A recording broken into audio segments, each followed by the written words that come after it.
Hai teman-teman. Di sini kami akan membahas mata kuliah perilaku organisasi tentang dasar-dasar perilaku kelompok dan memahami kelompok atau tim kerja. Apa itu kelompok?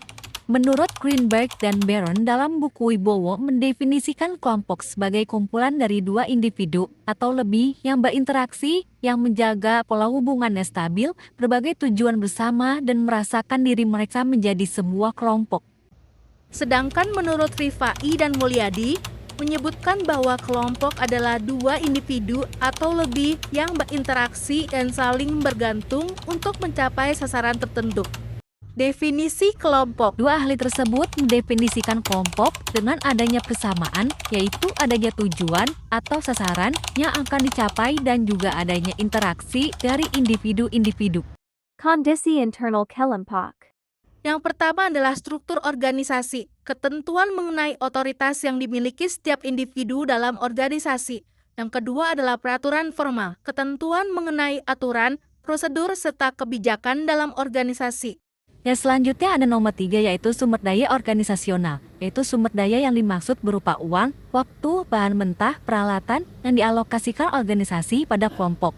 Yang keempat ada evaluasi kinerja dan sistem ganjaran. Dan yang kelima adalah budaya organisasi, yaitu standar anggota mengenai perilaku yang dapat diterima dengan baik dan tidak dapat diterima. Karakteristik kelompok. Terdiri dari 3 kategori yaitu Yang pertama adanya dua orang atau lebih, yang kedua yang berinteraksi satu sama lain, dan yang ketiga melihat dirinya sebagai kelompok.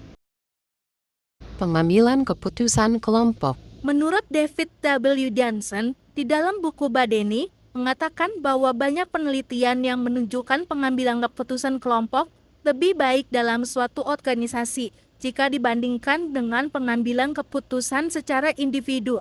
Alasannya adalah pertama, proses kelompok menimbulkan proses baru. Karena dalam setiap kelompok pasti terdiri dari individu yang berbeda dengan pemikiran yang berbeda juga. Apalagi ketika mendiskusikan suatu hal, maka masing-masing individu dapat menimbulkan ide baru yang bisa saja tidak terpikirkan oleh individu yang lain. Kedua, memperbaiki kesalahan orang lain. Masing-masing orang memiliki gagasannya, yang mana ketika mereka menyampaikan gagasan tersebut, pasti ada kelemahan dan keunggulannya masing-masing. Akan tetapi, kelemahan pada tiap gagasan tersebut dapat ditutupi oleh keunggulan dari gagasan yang lainnya. Itulah fungsi dari kelompok. Ketiga, memiliki lebih banyak informasi. Pengambilan keputusan di dalam kelompok tujuannya untuk menyempurnakan ide-ide tanpa adanya diskriminasi dari orang tertentu. Oleh karenanya, ide yang disampaikan tersebut dapat menambah ataupun memperkaya informasi dalam kelompok. Keempat, meningkatkan motivasi berprestasi. berkumpulnya seseorang dalam suatu kelompok berpengaruh untuk menjadi dorongan untuk memikirkan yang terbaik untuk kelompoknya. Dalam hal ini, tidak lagi mengedepankan pribadi tetapi lebih pada kelompok. Kelima, dapat mengubah sikap dan perilaku anggota. Pola pikir dan perilaku kerap dipengaruhi dengan adanya yang dilihat dan yang ia dengar di lingkungannya. Metode pengambilan keputusan.